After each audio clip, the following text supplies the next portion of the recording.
নজর রাখবো পরবর্তী খবরের দিকে।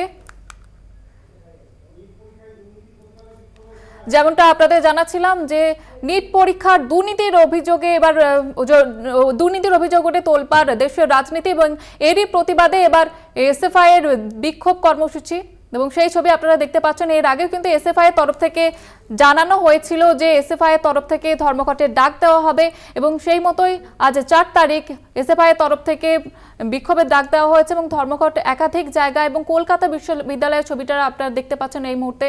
এসএফআই এর তরফ থেকে এবার প্রতিবাদ বিক্ষোভ দেখানো হচ্ছে। নিট পরীক্ষায় যে দুর্নীতি, সেই দুর্নীতির প্রতিবাদে এবার পথে নামলো এসএফআই এর এবং সেই ছবি আপনারা দেখতে পাচ্ছেন কলকাতা বিশ্ববিদ্যালয়ের সামনে প্রতিবাদে এসএফআই। নিট কাণ্ডে তোলপাড় দেশের রাজনীতি এবং এসএফআই এর তরফ থেকে কয়েকদিন আগেই যেমনটা ঘোষণা করা হয়েছিল যে ধর্মঘটের ডাক দেওয়া হয়েছিল দেশের বিভিন্ন জায়গায় এবং সেই মতোই আজকে কিন্তু পথে নেমেছে এসএফআই। কলকাতা বিশ্ববিদ্যালয়ে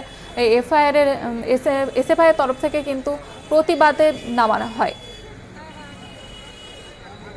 বিষয়ে আরো বিস্তারিতভাবে জানবো, টেলিফোন লাইনে রয়েছে প্রতিনিধি সত্য সুন্দর ভট্টাচার্য। সত্য সুন্দর, ঠিক কোন কোন দাবিগুলো তুলে ধরা হয়েছে এসএফআই এর তরফ থেকে? দেখো, আজকে দেশ জুড়ে এসএফআই এর ছাত্র ধর্মঘট ডাক দিয়েছে। মূল তাদের যে দাবি সেটা হলো যে নিট পরীক্ষায় যে দুর্নীতি হয়েছে সেই দুর্নীতির প্রতিবাদেই কিন্তু তাদের এই ছাত্র ধর্মঘট। কলকাতা বিশ্ববিদ্যালয় সহ কলকাতার যে সমস্ত বিশ্ববিদ্যালয় রয়েছে সেখানে বিভিন্ন জায়গায় এসএফআই এর যারা ইউনিটের সদস্য রয়েছেন তারা প্রতিবাদ জানাচ্ছেন, বিক্ষোভ দেখাচ্ছেন। মূল দাবি যে এনটিএ ন্যাশনাল টেস্টিং এজেন্সির যে পরীক্ষা প্রক্রিয়া সেই পরীক্ষা প্রক্রিয়াকে বাতিল করতে হবে এবং সেই সঙ্গে কেন্দ্রীয় শিক্ষামন্ত্রী ধর্মেন্দ্র প্রধানের পদত্যাগ দাবি করছে এসএফআই।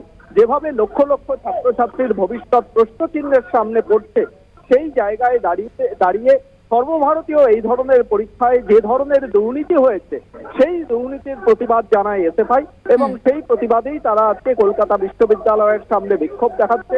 প্রেসিডেন্সি বিশ্ববিদ্যালয়ের সামনে তারা বিক্ষোভ দেখিয়েছে এবং তারা চায় যে স্বচ্ছতার সাথে যাতে এই গোটা পরীক্ষা প্রক্রিয়াকে করা হয় সেই দায় কিন্তু কেন্দ্রীয় সরকারের রয়েছে। সেক্ষেত্রে সর্বভারতীয় পরীক্ষায় এই ধরনের দুর্নীতি এবং সেই জায়গায় এনটিএ তে আউটসোর্সিং হয়েছে, অর্থাৎ বাইরের কোনো বেসরকারি প্রতিষ্ঠানকে দিয়ে এই প্রক্রিয়া করা হয়েছে, সেটাও কিন্তু এই দুর্নীতির অংশ বলে মনে করছে এসএফআই এবং এই দাবিকে সামনে রেখেই তারা আজকে শহরের বিভিন্ন জায়গায় বিশ্ববিদ্যালয়ের সামনে, কলেজ থেকে এবং আরো বিভিন্ন জায়গায় তারা তাদের দাবিকে সামনে রেখে তারা ছাত্র ধর্মঘটে সামিল হয়েছে।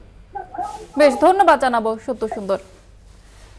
যেমনটা আপনাদের জানাচ্ছিলাম কলকাতা বিশ্ববিদ্যালয়ের সামনে এসএফআই এর বিক্ষোভ, নিট দুর্নীতির কাণ্ডের প্রতিবাদে এবার বিক্ষোভে এসএফআই। শহরের বিভিন্ন জায়গাতেই কিন্তু ঘোষণা করা হয় ধর্মঘটের এবং সেই মতো আজকে কলকাতা বিশ্ববিদ্যালয়ের সামনে এসএফআই এর তরফ থেকে বিক্ষোভ প্রদর্শন।